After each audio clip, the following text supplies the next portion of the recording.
Olá, sejam bem-vindos ao programa Fique Bem.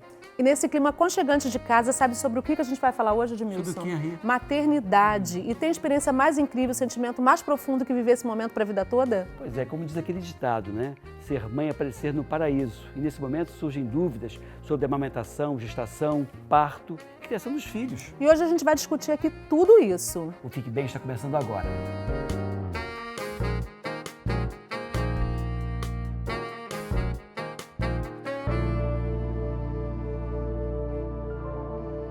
Olá, no Fique Bem de hoje o tema é maternidade. Isso. Eu prefiro chamar de 100 dias mais 1000, vocês vão entender por quê. Para debater esse tema, eu tenho aqui no nosso estúdio a Daniela de Almeida, que é nutricionista e também tem pós em nutrição materna e infantil. Tenho aqui o Alberto Dáurea, que é ginecologista, obstetra, foi diretor de várias maternidades importantes em São Paulo e desde 2011 ele dirige a Crioprax, que é um banco pioneiro no armazenamento de células-tronco de cordão umbilical aqui no Rio de Janeiro, mas está em coleta em todo o Brasil. Né, Rainha? Isso, bem-vindos. E Marcel Vieira, músico, jornalista, compositor, letrista e avô agora, né, Marcel? Que delícia. Bem-vindos. Tem tudo a ver com esse tema, né? Nossa! Eu costumo dizer que essa questão dos 100 dias mais 1000, eu até já troquei essa informação, essa ideia com o Alberto Dáurea alguns anos atrás. Eu tenho a seguinte frase: sexo é para amador. Reprodução tem que ter o apoio de profissional. O profissional não é só médico, não. É o médico, é o fisioterapeuta, é o nutricionista, é o dentista. Então, qual seria a abordagem, nesse caso, que a gente está discutindo dos 100 dias mais 1000, que seria o olhar do obstetra para essa questão dos 100 dias que antecedem Da preparação, a gestação, né? da preparação. Né? Então, você tem que se preparar. Que era o que antigamente se dizia do pré-concepcional, né? Do pré-nupcial, que se falava, né? Como é que é isso hoje, Alberto? O pré-nupcial caiu por terra, né? Caiu Porque por terra. hoje os casais já coabitam e convivem antes de qualquer oficialização legal, né?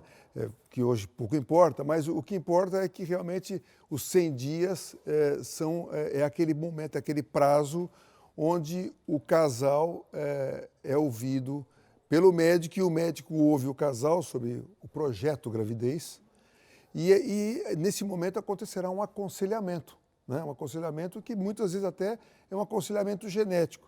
Quando o obstetra precisa de um geneticista para entrar no circuito, ele pede uma ajuda do geneticista ou do fetólogo, que é o médico que faz medicina fetal, para ajudar nesse aconselhamento. Mas muitos medicamentos e muitos nutrientes vão entrar nesses 100 dias para preparar esse organismo feminino para o momento da gestação. Eu, às vezes, sou até mais amplo que você. Não só o organismo feminino, mas cuidar do casal. Do casal. Porque algumas doenças, como por exemplo sífilis, acomete os dois. Né, tratado, botar os dois para fazer atividade física, colocar os dois para parar de fumar. Dá muito trabalho isso, hein? Achei que era só... Por isso que essa questão dos 100 dias é legal, assim, preparar o casal para engravidar. E aí tem uma máxima que diz assim, 100 dias, porque mais 1000 é 9 meses intraútero, e os 2 primeiros anos de vida, e que vai fazer com que essa pessoa chegue aos 100 anos com uma vida mais saudável. Então tem o olhar também da nutricionista, que para mim é fundamental no papel do casal, né? Como é que você vê isso, Daniela? Eu acho ótimo essa coisa do planejamento da gestação, né? Porque o ideal é que a gestante ela entre na gestação já com peso adequado, porque não é bom que ela entre obesa. Isso vai dificultar, vai trazer vários problemas. A gente sabe que o feto, né, se ele tiver problemas tanto de ficar muito grande ou ficar pequeno, ele vai causar vários prejuízos para ele na vida adulta, como hipertensão, excesso de gordura corporal, etc. Vários problemas. Tem uma doença de sobrepeso da mãe que chama, acho que eclâmpsia, né? Isso tá pode acontecer na alta, gestação. Na verdade, a eclâmpsia ela é uma síndrome mais ampla, que envolve hipertensão, envolve convulsão, né? Então, antes da convulsão tem a pré-eclâmpsia, mas tudo isso, de certa forma, está atrelado também ao ganho de peso exagerado. descontrolado. E aí, de novo, a gente vai dos 100 dias e dos 9 meses intraútero. É fundamental que você tenha esse acompanhamento de ponta a ponta. Sem dúvida. Né? As coisas no passado eram mais fáceis, né? Hein, Marcelo? Não eram mais fáceis? Tipo, eu quero ter bebê, vamos lá, né? Agora é 100 dias, mais 1.000, são tantos preparos que eu acho super válido, porque a saúde, assim, é preservar a saúde da mãe, do bebê, né? E isso é que eu acho... Eu vou te contar uma história. Saiu um trabalho recente no Hospital das Clínicas em São Paulo, onde mostra a qualidade ruim do espermatozoide do homem que vive numa cidade poluída. Olha só. Isso muda totalmente a forma da gente olhar os casais. Nós não estamos falando só de poluição, nós estamos falando de estresse, de medicamentos, de alguns agressores que vêm na alimentação. E o óvulo, né? não? Só o espermatozoide que perde a O qualidade? óvulo também. Também, o óvulo né? também. Tanto é que agora existe, hoje, nós, ginecologistas e obstetras, já estamos mais preparados para abordar nossos pacientes quando chegam ao consultório dizendo, doutor, eu não tenho um prognóstico ainda de gravidez, o que eu devo fazer? Uma coisa é importante, que idade você tem? Eu tenho 32 anos. Armazenar óvulo agora. É o momento do armazenamento do óvulo, que é o armazenamento do folículo. Porque aí ela pode usar esse óvulo daqui a 10 anos, mas um óvulo de 32 anos. Quando você resolver armazenar óvulo com 36, já pode não ser um momento bom. Marcelo, deixa eu te perguntar uma coisa. Você pensou em tudo isso quando você teve seus 3 filhos? Não. Mas também é um conceito novo, né, Marcelo? Olha, eu tive 3 filhos sem planejar nada, assim. Não foi uma escolha. E foram todos muito bem-vindos. Todos amados. Muito amados. E eu tenho uma questão, eu acho que o músico ele é sempre muito sensível, ele tem alma de mãe. Você tem alma de mãe? Olha, eu não sei se alma de mãe, mas eu acho que a minha alma é um pouco feminina porque eu cresci num ambiente muito referenciado por mulheres, né? Cresci com uma mãe, a maior parte do tempo sozinha, né? Criando a minha e minha irmã. Acima da minha mãe, a gente morava num quintal na Baixada Fluminense, onde tinha minha avó, que era como se fosse a chefe daquele ambiente todo. Do clã? E meu avô muito obediente à minha avó. Gente... E eu tinha uma irmã, tenho uma irmã mais velha, né, do que eu. Tinha uma prima também nesse quintal, um primo que infelizmente já morreu. E sempre com essa referência. Minha mãe professora, me deu aula também. Gente, você contando, parece que a tua infância foi maravilhosa. Sabe Mas quando você se infância muito simples, transporta? mas muito feliz. Muito feliz. Doutor Daura, deixa eu te fazer uma outra pergunta. Meu parto foi um parto chamado humanizado, um parto no escuro, na penumbra, que na época chamavam Le Boyer, nos anos 90, né? O meu bebê não levou tapinha no bumbum, levou esfregadinha nas juntas. Ele ficou um anjo, tá? Um santinho. Não sei se foi o Le Boyer, não. O que é melhor para a mãe? Cesárea, parto natural, parto humanizado, que agora chamam de parto humanizado, né? Que é esse parto mais ou menos que eu tive lá na década de 90. O que é melhor? Eu acho que todos os partos, obrigatoriamente, têm que ser humanizados. O carinho que você tem com o seu paciente, a aproximação e a proximidade que vocês têm que estar do próprio paciente e da família que está acompanhando o parto. Eu acho que isso tudo te leva a pensar em humanização, né? Mas eu acho que o melhor é aquilo que finaliza com sucesso para a mamãe e para o bebê. Porque às vezes não é possível o parto normal, né? Eu acho que a via de parto ela tem que ser a melhor para o feto e para a mãe.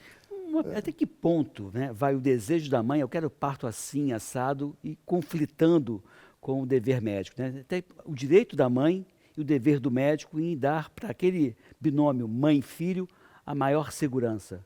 Como que você encara isso? Edmilson, eu acho que as coisas foram acontecendo, resultado provavelmente também de uma responsabilidade nossa como obstetra, que talvez a gente tenha se distanciado um pouco mais do paciente e deixamos uma brecha para entrar e essa brecha acabou gerando essa possibilidade de opção de decisões médicas. Eu, particularmente, tenho algumas limitações, porque eu acho que se você decide por alguma conduta médica, um procedimento diferente, você está avisando o sucesso da criança e da mãe. Já teve situação de você falar, não vou fazer teu parto porque o que você me pede eu não tenho condições de fazer? Nossa, aí...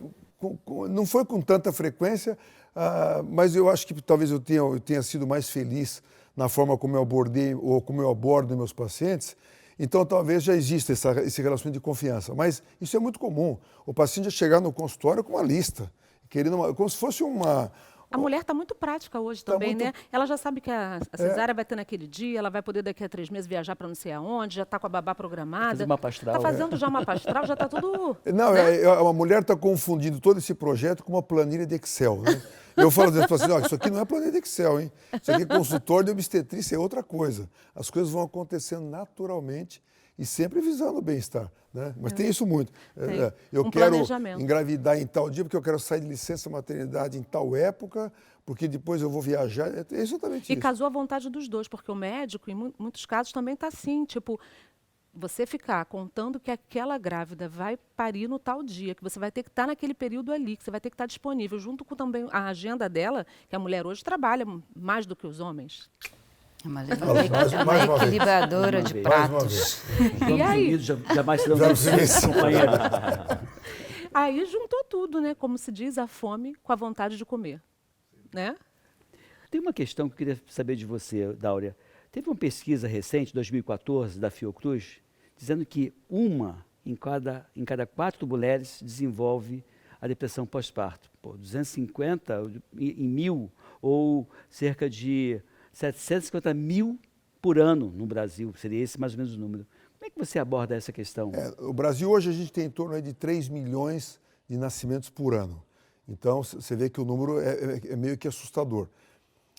Eu entendo que a depressão, porque nós vamos aprender bem sobre o que é depressão, o que é blues, o que é psicose puerperal. São os 3 quadros mais importantes. O blues é aquela tristezazinha. Você pode dizer, a gente vai dar um tempinho aqui, e eu quero que você volte isso no próximo bloco. Poxa, mas Ok. eu estava querendo Tá. ouvir isso No agora. próximo bloco.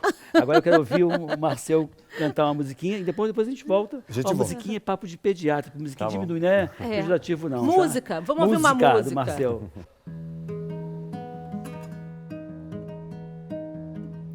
Dentro do ventre da atriz,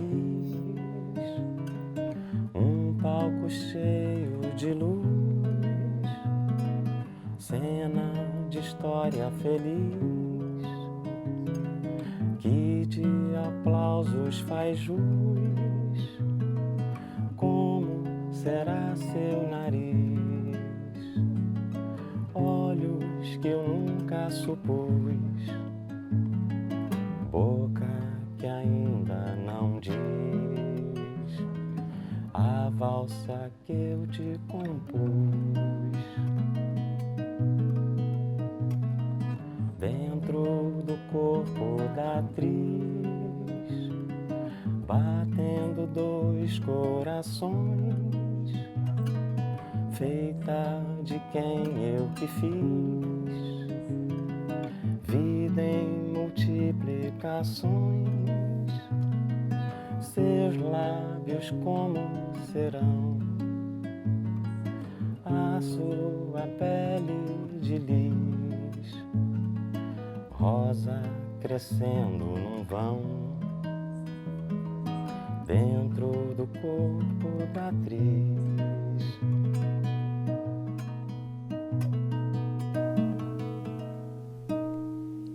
Muito bom. Sem palavras. E a gente termina esse bloco com toda a emoção que o tema pede, maternidade. A gente volta já já. Fique aqui. Fique bem.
bebê está de volta e o papo hoje é maternidade, ou como eu prefiro chamar, 100 dias mais 1000.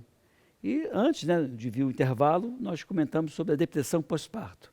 Pesquisa da Fiocruz fala 1 em cada 4 mulheres tem depressão pós-parto.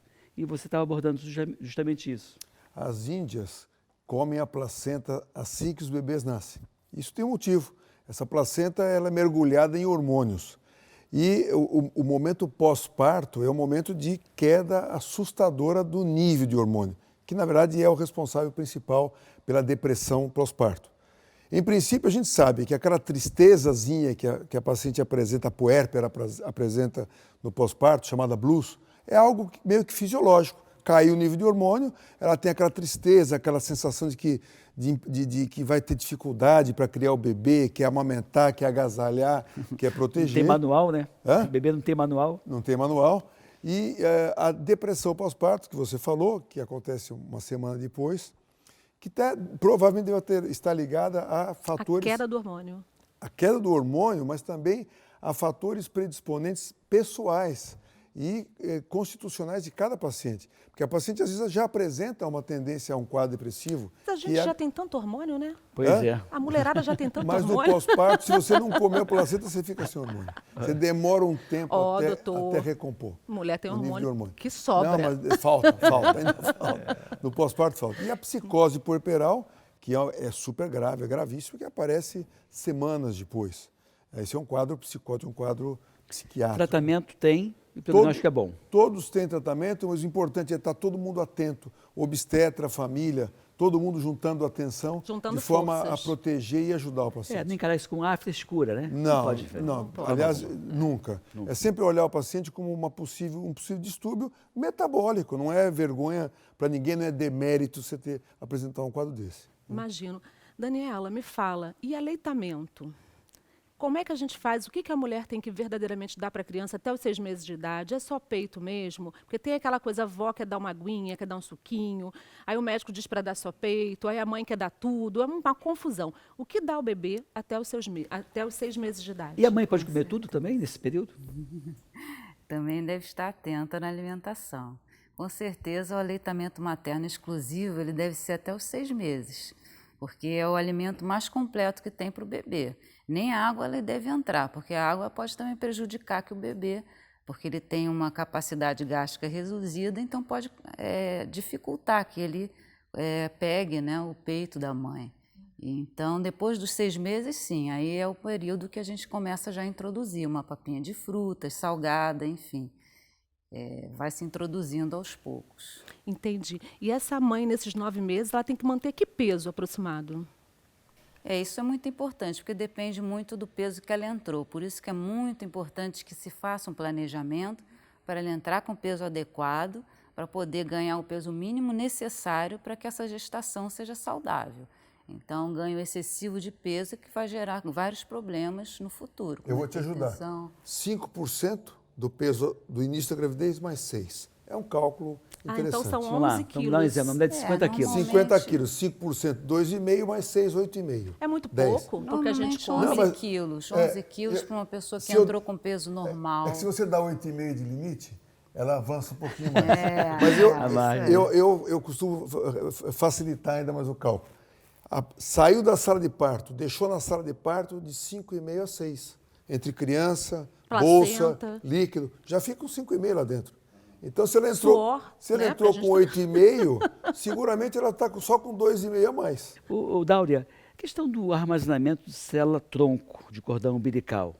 Existe o público e existe o privado. Muita gente desconhece. Eu acho que o Marcel mesmo, né, Por exemplo, eu fiquei comentou. até surpreso sabendo que tem armazenamento de célula-tronco serviço público, né? É um serviço importante vocês dizerem isso. Pois é, eu queria que você comentasse a diferença dos dois serviços. É fácil, são coisas que têm o mesmo objetivo, mas elas têm diferenças na praticidade e na aplicabilidade para o nosso país. Quando eu falo para o nosso país, quando a gente fala de banco público, nós estamos num país onde todo mundo é diferente, é um país heterogêneo, né? Se a gente olhar aqui nessa sala, aqui nós estamos com pessoas totalmente diferentes, não temos praticamente nenhuma bom, né? semelhança. Então teríamos mais dificuldade, e se tivéssemos fazendo esse programa hoje, provavelmente em Belém do Pará, nós seríamos mais ou menos muito parecidos, né? Se estivesse no Japão, se estivesse na Suíça, enfim. No Brasil, existe mais dificuldade por essa diferença. O banco privado é o banco onde você armazena o sangue do bebê, portanto, um patrimônio para aquele bebê com 100% de compatibilidade. E essa história, se você pretende viver 100 anos, vira e mexe, você vai precisar de uma peça sobressalente, né? E essa célula-tronco vai poder ser utilizada terceiro em problemas milênio, cardíacos. terceiro milênio é o que nós estamos vivendo hoje. É o momento de armazenamento de tecido biológico. O que você puder ter de tecido biológico armazenado. Mas, doutor, fala sobre a diferença. Acabou que o senhor... Qual a diferença de um para o outro? O É a mesma coisa, o mesmo propósito? O banco público, a paciente, a gestante vai doar o sangue de cordão para aquele banco, ela joga aquele sangue dentro de um espaço único, ela já não é mais dona de nada e ninguém mais tem aquele patrimônio. Mas se, por exemplo, a neta do Marcel quiser ir lá e verificar Se ela a compatibilidade, ela pode utilizar. Sim, se ela precisar, ela pode acionar a possível compatibilidade. Vai demorar muito ainda. Não vai precisar, se Deus quiser. No meu caso, o meu filho, quando nasceu, não tinha banco de célula-tronco de cordão umbilical. Então, para o meu filho, que não teve a oportunidade de coletar, eu estimulo fortemente que todo mundo que se não puder fazer privado, que doe. Porque quanto maior o número de amostras, maior vai ser a possibilidade de eu encontrar. Para quem está nascendo agora e que puder armazenar, melhor. Então, para mim, o único problema é a questão da necessidade de investimento. Quem puder investir, investe como investe na escola particular, no parto, no hospital privado, numa portaria ou no condomínio fechado. Então, quem puder exercer esse poder de compra, eu acho ótimo. Quem não puder, que doe, porque é bom para quem não coletou. Quanto mais nós tivermos tecido armazenado em banco privado, essas pessoas não utilizarão o banco público. Então vai sobrar mais possibilidades. Porque o privado usa o próprio, né? Poderem acionar esse tipo de O privado usa o próprio. Usa o próprio ou aparentado, por exemplo. Ou aparentado em caso de liminar judicial, né? Exato. Porque, na verdade, você estava me falando que 70% dos casos de pessoas que precisaram usar o sangue de cordão umbilical entraram com uma solicitação e 70% conseguiram utilizar, né? E, na verdade, o público, você não vai ser o seu, não vai ser da sua família. O público vai trabalhar com a proporção de 1 para 200 mil em termos de probabilidade de achar alguém compatível com você. Que é uma probabilidade bem pequena, 1 para 200 mil. Tá certo. A gente vai chamar agora outro intervalo e a próxima matéria vai ser um tema muito, assim, meio preocupante, né? Qual? Que é mercado clandestino de filhotes. Cadeia em quem faz isso. Fique aqui. Fique bem.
Fique Bem de hoje vai falar sobre esse assunto sério, o mercado clandestino de filhotes.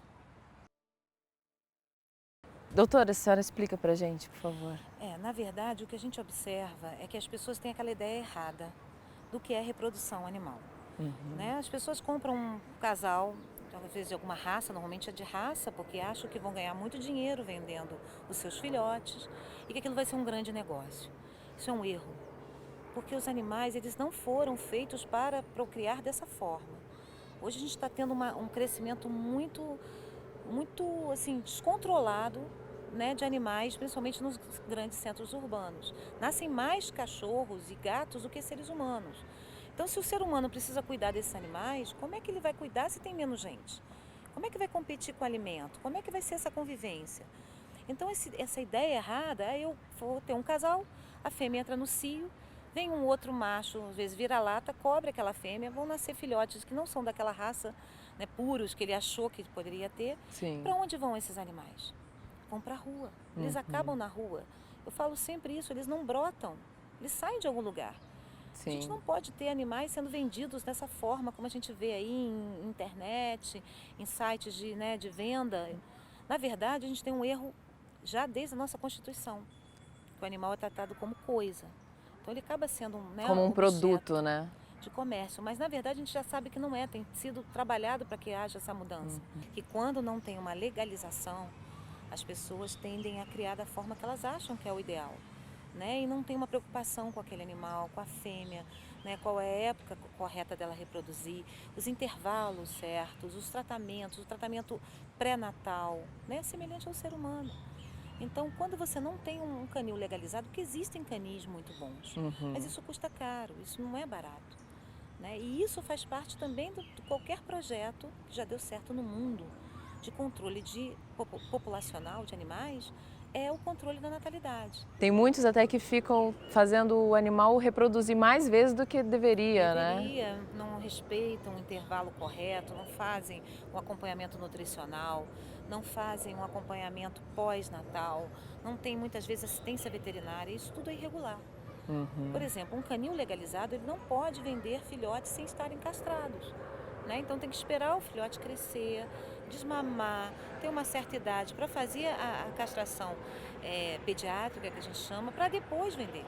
A gente tem como um dos lemas também, né, do nosso projeto adote, não compre.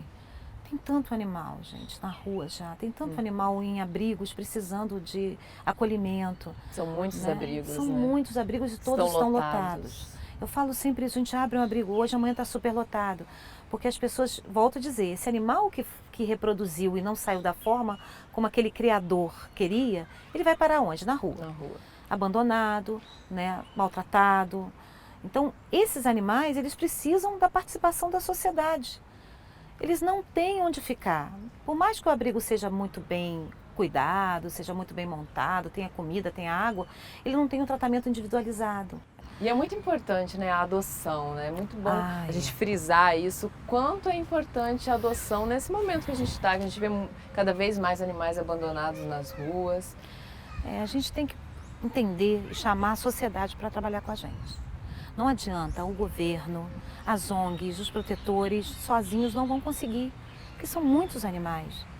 A gente precisa que as pessoas entendam que aquele animal ele não pode estar. Um abrigo não é um local, é um local de passagem. É um local de passagem. Não é um local que tem que ser um local definitivo para o animal.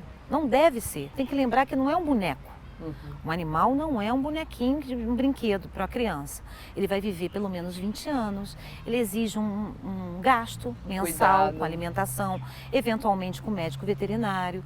Então, quer dizer, igual uma criança, você vai ter um cuidado com ele pelo menos aí 15, 20 anos. Porque os animais vivem mais hoje em dia, principalmente cães e gatos, pela evolução da medicina veterinária, pela alimentação melhor que eles recebem e pelos cuidados maiores. Então, é um ser que vai ficar com você sob sua responsabilidade durante muito tempo, mas que também vai te dar muita alegria. Né? Então, a gente está passando muito essa informação, porque é uma verdade. As pessoas às vezes acham, eu vou deixar no abrigo, eu vou deixar numa ONG, eu vou deixar com alguém e tiro aquela responsabilidade da minha cabeça. Ah, não, eu deixei esse animal bem cuidado. Não deixou. As ONGs estão precisando de ajuda. Nós todos precisamos de ajuda, precisamos nos unir em torno da causa animal. Precisamos de uma união, de uma responsabilidade.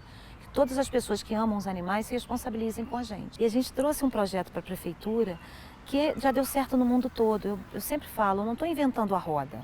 Eu não estou criando. Tem exemplos de outros países A gente está que deram adaptando certo, né? a realidade da cidade do Rio de Janeiro. Mas todos eles trabalharam com o nosso, o que a gente chama dos pilares do nosso projeto, que é bem-estar, educação, castração e adoção. Nosso projeto chama Beca, né? Não Beca. podia deixar de ser como Legal. professora, né? Porque a gente tem que trabalhar esses pilares. Eu tenho que trabalhar o bem-estar do animal no abrigo e também onde ele está, para casa onde ele vai. A educação nas pessoas, nas crianças. O nosso projeto de educação está desenvolvendo joguinhos para as crianças, a gente chama gamificação do ensino. Né? Então, trabalhar com jogos, onde a criança aprenda como cuidar do animal. Iniciar a educação desde criança, desde né? a base. Exatamente. Né? E as crianças passam para os pais muitas vezes. Né? Muito, eles ensinam, né, a gente o tempo inteiro. A castração, nós já temos 10 postos na cidade, gratuito, 100% gratuito. Olha, interessante. Em 3 deles, atendimento clínico gratuito. Então, sempre quando a pessoa vem abandonar um animal, eu falo, por que você quer abandonar? A gente vai te ajudar.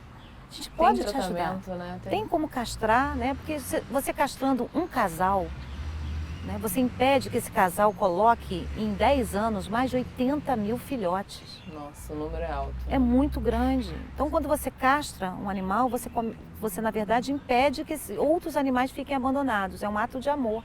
E a senhora acha que falta informação por parte dos governos, da prefeitura, das secretarias, no caso de incentivar a adoção ao invés da compra dos animais?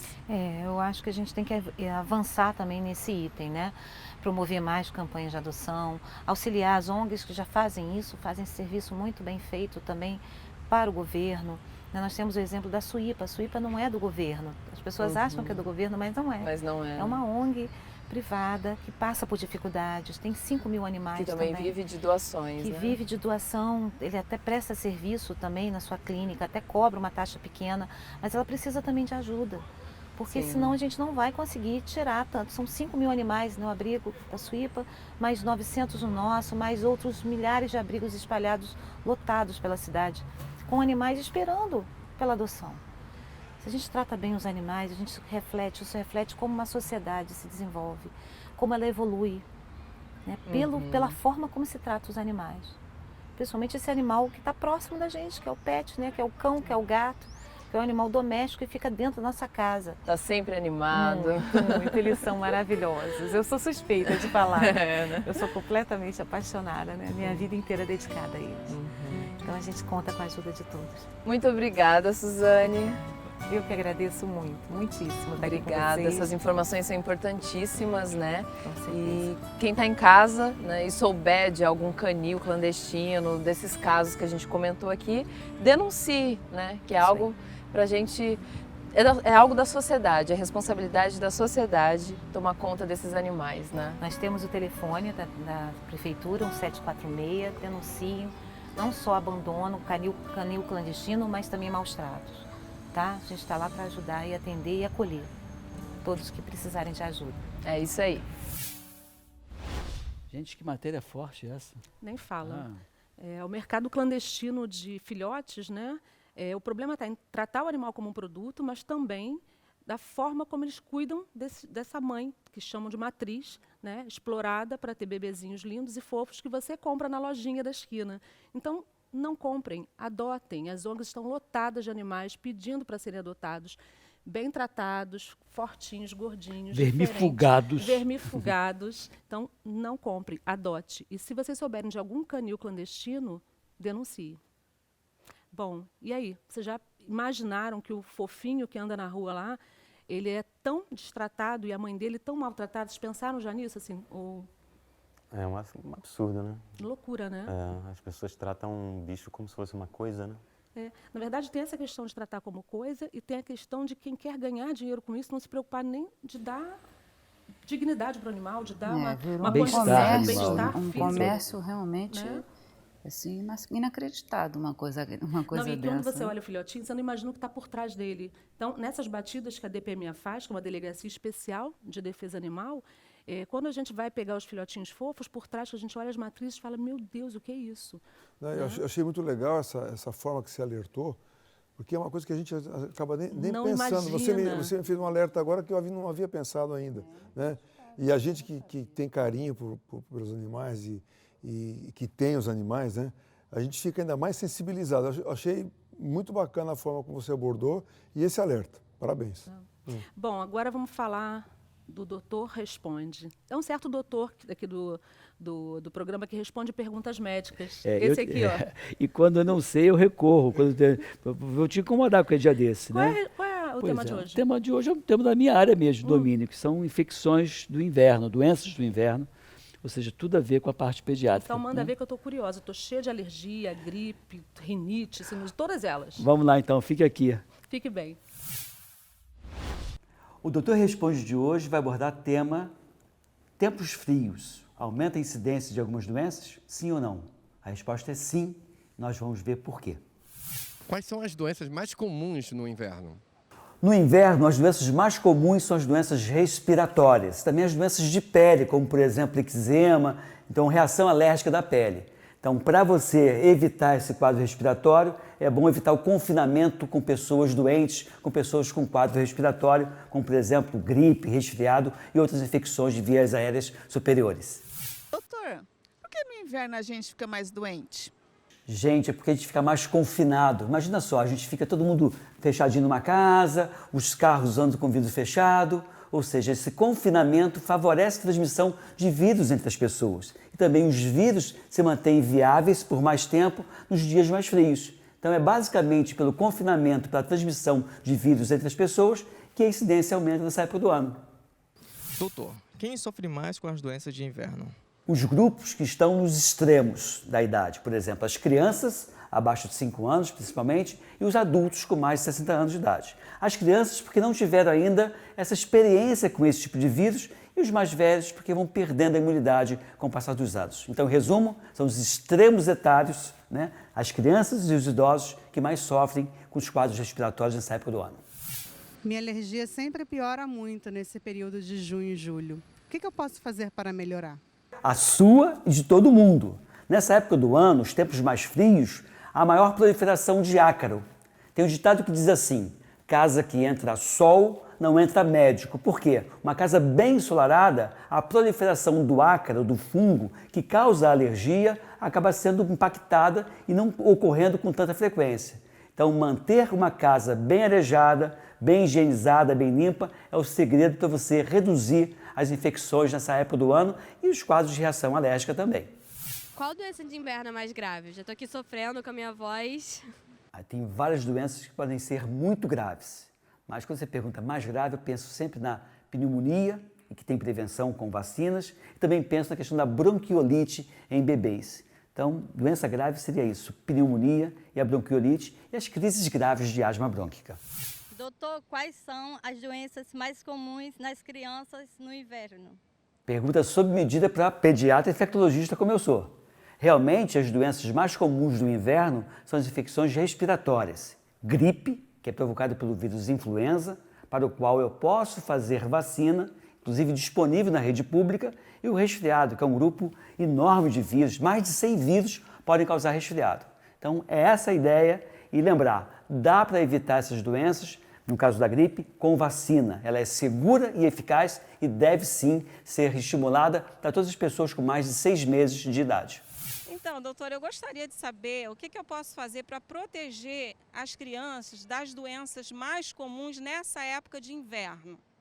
Proteger é o seguinte, criança pequenininha não faz visita e não recebe visita. Principalmente se esse adulto ou essa criança que vai visitar a outra criança estiver com quadro respiratório.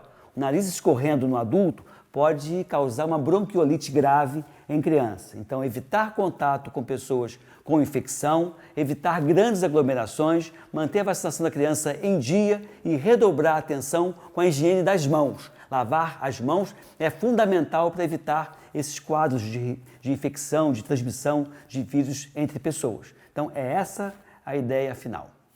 Doutor, eu queria saber se as crianças que frequentam creches adoecem mais que as outras crianças. Sim, é verdade isso, infelizmente. Principalmente as crianças mais velhas.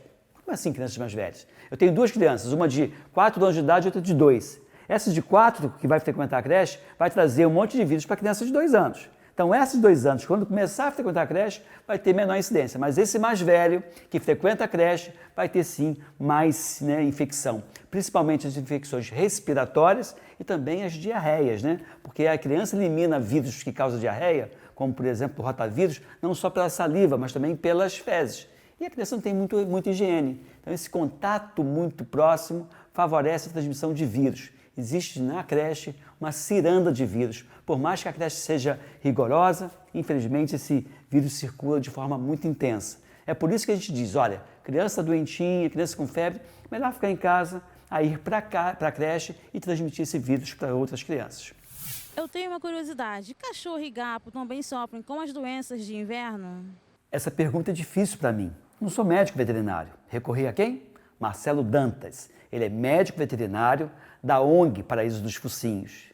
Ele disse que sim, realmente aumenta a incidência de infecções respiratórias nessa época do ano em cães e gatos e qualquer mamífero como nós. Então, realmente tem esse problema que pode ocorrer.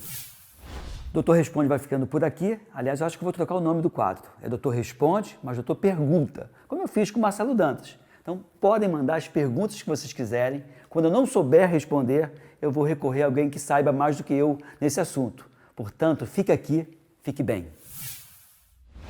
Doutor, esse programa de hoje está imperdível. Aleitamento materno, células-tronco, doenças de inverno, está maravilhoso. É muita informação, né? Muita informação. E na volta do break, a gente vai ter uma matéria sobre o quarto do bebê.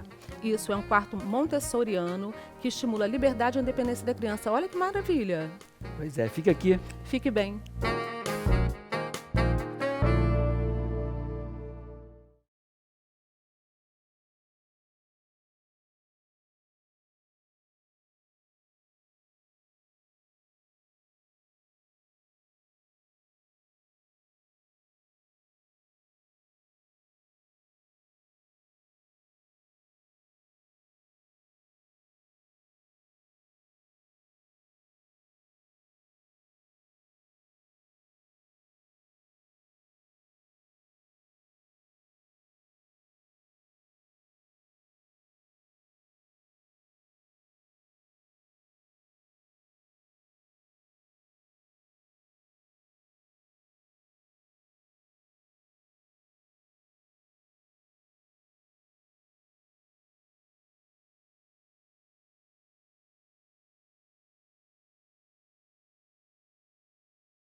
Voltamos no intervalo e o tema hoje é maternidade. A gente vai assistir uma matéria agora, Edmilson, sobre quarto montessoriano.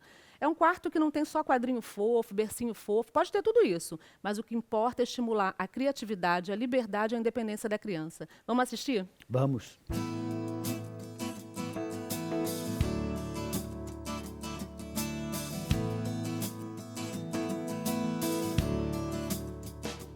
A gravidez é um momento muito especial para qualquer mulher. É um momento mágico, né? Ela está à espera do grande amor da vida dela. Mas também vem repleto de preocupações com a segurança, com o cantinho do bebê, que a gente sempre quer que venha, que seja um cantinho repleto de amor e aconchego, como se fosse um colo de mãe. Por isso, hoje eu estou aqui num quarto montessoriano. Escala Arquitetura é a junção dos nossos sobrenomes, é Escada e Landau. A gente tem um escritório, somos arquitetas e sócias há 10 anos. E temos muito perfil de que cada cliente é único. E cada projeto tem seus detalhes, suas particularidades.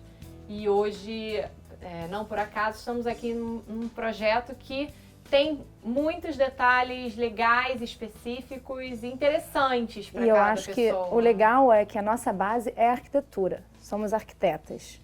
Então, mas é claro que a gente, pelo desenvolvimento do projeto, a gente faz a parte de arquitetura e toda a parte de design de interiores também, entrando no detalhe da decoração. Mas é sempre um pensamento de 2 arquitetas por trás de um projeto. Eu acho o montessoriano muito interessante, porque normalmente, tradicionalmente, você projeta um quarto pensando no conforto da mãe. Então, o berço tem uma altura adequada para você não ter dor nas costas, a cômoda, a temperatura do quarto, tudo isso. O quarto montessoriano, ele inverte essa questão. É o conforto do bebê, é o desenvolvimento do bebê, é o ambiente para o bebê. É claro que para isso requer uma série de organizações e questões com segurança e tudo, mas o princípio é deixar o bebê livre para crescer num ambiente que está ali o tempo todo estimulando e desenvolvendo o bebê em si. O montessoriano, ele tem essas particularidades de entrar no nível da visão da criança. Então, o quarto todo ele é pensado numa altura que a criança consiga acessar. Porque tem toda uma questão de que antes o bebê ele se entendia no mundo a partir do que os adultos passavam para ele. Diferente da questão Montessori, que é muito interessante, é o que o bebê pode trazer para o mundo a partir das suas experiências, toda a parte sensorial é o que... Eu acho que a questão da dependência também. Um bebê dentro de um berço tradicional, ele depende do outro. Então, ele acordou, ele chora. Ele quer sair do berço, ele chora, porque é a única comunicação que ele tem.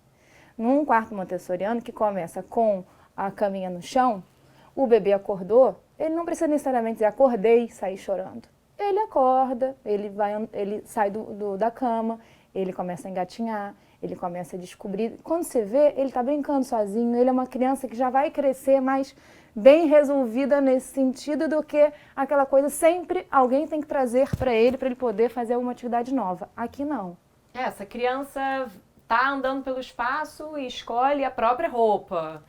E a partir disso ela já sai para o mundo com uma roupa que ela escolheu e aquilo é a identidade dela. Essa dinâmica que um quarto montessoriano tem é legal porque realmente a criança cresce com liberdade e com organização. Então, acho que isso estrutura para ela, para a vida inteira isso. Isso é uma coisa que realmente, quando você é de berço, realmente as primeiras noções da vida da criança vão definir muito como ela vai ser no futuro. Então, nesse sentido, é um quarto muito inteligente e que sempre vai fazer bem a criança. O montessoriano, ele tem muito essa questão que cada ambiente, cada canto do quarto, ele tem a sua função. Então, tem a função brincar, a função dormir, a função se vestir, a função das artes. E é muito legal como as coisas começam a se conectar. Então, uma cabaninha, de repente, uma criança que começa a desenvolver uma coisa mais musical, aquilo vira um palco para ela, sabe? Aquilo vira o início de uma apresentação. Então, o lúdico também ajuda muito nesse processo. A gente conseguir trazer essa alegria para a vida de uma criança, não tenho a menor dúvida de que o primeiro lugar que ela se entende como gente, que ela entende que ali é o espaço dela, ele tem que ter uma responsabilidade sua, dos pais, de conseguirem fazer desse ambiente uma coisa interessante. A criança, ela vai se descobrindo, ela vai se movimentando e descobrindo um quarto como um universo novo. O espelho representa bastante isso, porque é nessa filosofia que ela vai descobrir a própria imagem dela. Então, uma coisa muito interessante é colocar o espelho numa altura baixa, com alguma coisa ao lado que a criança possa se apoiar, e aí ela consegue engatinhar, descobrir o quarto e, de repente, quando ela está olhando à volta, ela se descobre. Então, isso é interessante. Ou você colocar o espelho junto do berço também, da cama baixa, também fica super interessante, porque a criança, ela acorda e ela cria um amigo, né? No início, a criança, ela demora a se reconhecer naquela imagem, mas ela não se sente sozinha. Nós somos arquitetas e somos mães, então a segurança da criança é uma coisa super importante. O quarto montessoriano, ele é um quarto seguro já conceitualmente, porque tudo tem que estar, qualquer estante, qualquer coisa tem que estar fixada na parede. A criança, ela vai se apoiar em tudo para começar todo o desenvolvimento dela. Então, ele é um quarto que trabalha com tudo no chão. Então, é até legal você, às vezes, ter um piso emborrachado, ou um piso que seja muito fácil de limpar. E não ser um quarto muito carregado de coisas, porque você tem que ter controle do que tem lá dentro. Então, claro, um dos maiores perigos é colocar uma coisa pequena na boca. Então, quanto menos coisa, essa ideia do revezamento de brinquedos é interessante para você também conseguir ter um certo controle do que está ali dentro. Porque como o bebê não vai estar sendo vigiado 24 horas, a ideia é que ele realmente, você fique tranquila, sabendo assim, o quarto é seguro. Ali não precisa se preocupar, você não tem que ficar em cima dele o tempo todo. Porque onde quer que ele vá ali dentro, ele não vai acontecer nada. O mundo de hoje é um mundo muito regrado e entre grades. A ideia do montessoriano é que a criança entenda os próprios limites no seu espaço. Ela não precisa de uma grade, de uma coisa que delimite. O berço é uma grade. Então, tudo ela tropeça, ao invés de ela tropeçar, ela descobre que ela passa por cima, ela começa a descobrir as coisas de outra Agora, forma. na prática, existe esse mix. Tem gente que gosta da ideia, mas não está disposto a ter um quarto 100% montessoriano. Então, você vai adaptando ao que você acha que dentro desse conceito é interessante para o seu bebê. Quero ter um berço, porque não adianta, não consigo, prefiro deixar ele ali presinho quando eu não estiver, porque eu não... E ficar tranquila? E ficar tranquilo, ótimo. Mas essa ideia de ter o livro na altura da criança, que ela vai pegar, vai descobrir o livro sozinha, ela se apoiar nas coisas e conseguir sustentar o corpo, ver o seu reflexo, brincar com os próprios brinquedos, isso tudo você pode ter. Mas também é importante você não subestimar. Você pensar que o seu bebê ainda não entende que um livro deve ser lido, não, é importante desde cedo ele pegar, sentir, virar a página, tudo abrir. Isso é uma coisa que já traz benefícios à criatividade dele, à parte psicológica dele. Então, o bebê é um ser já bem desenvolvido, não menosprezemos toda a capacidade que ele tem, sabe? É um conceito até muito antigo e que está voltando agora. É um conceito de 1900. Eu acho que a vida é muito cíclica, então eu acho que talvez faz sentido, né, nesse momento que a gente está vivendo. Cada vez mais a gente tem menos babá, não tem enfermeira, não tem... a vida precisa ser mais simplificada, economicamente mais viável. Então eu acho que está muito em linha com esse caminho da praticidade, da simplicidade, sem perder a qualidade. E também a tecnologia, né? Que hoje a gente está indo cada vez para um mundo que tudo é high-tech. A criança não precisa disso. Se você coloca ela num quarto que a estimula, ela não precisa ter uma televisão no quarto, o iPad, o celular. Não que isso sejam coisas ruins, mas tem momento para tudo. Então, a gente está querendo proporcionar a ela um ambiente que, por si só, não precisa de tecnologia nenhuma.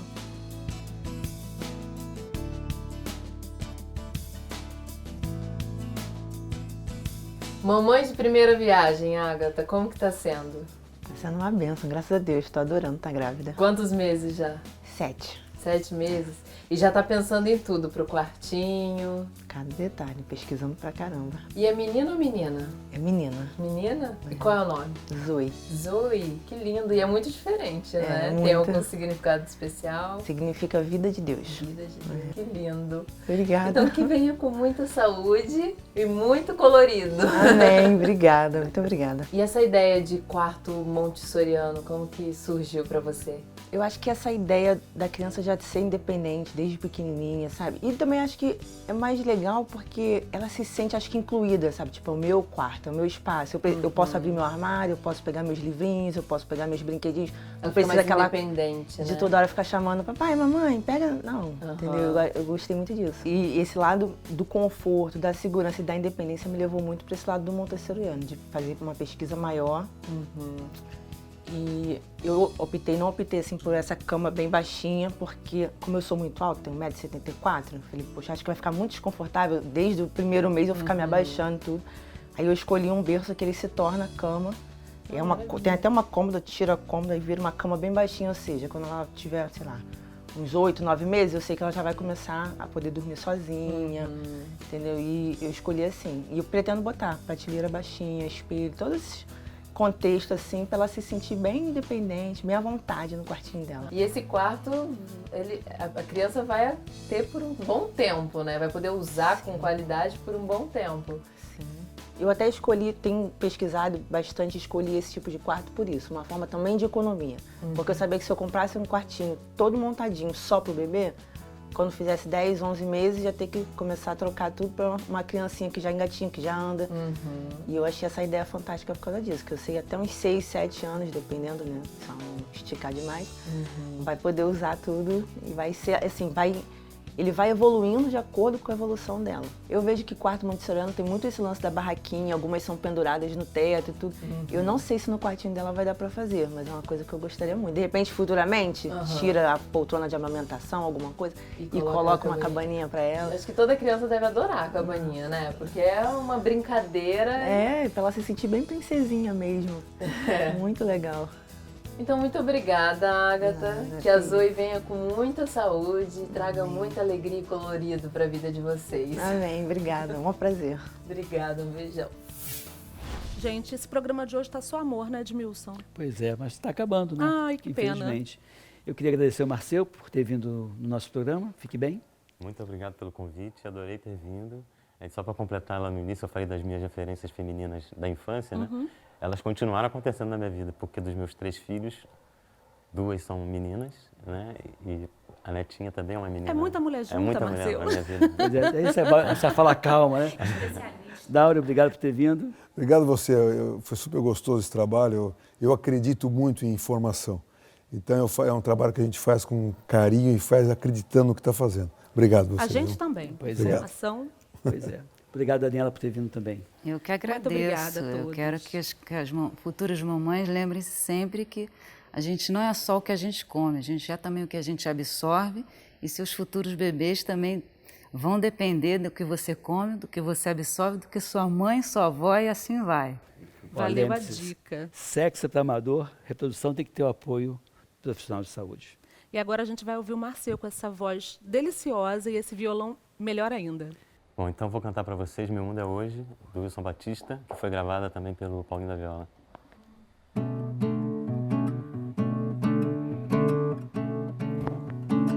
Eu sou assim, quem quiser gostar de mim, eu sou assim. Eu sou assim, quem quiser gostar de mim, eu sou assim.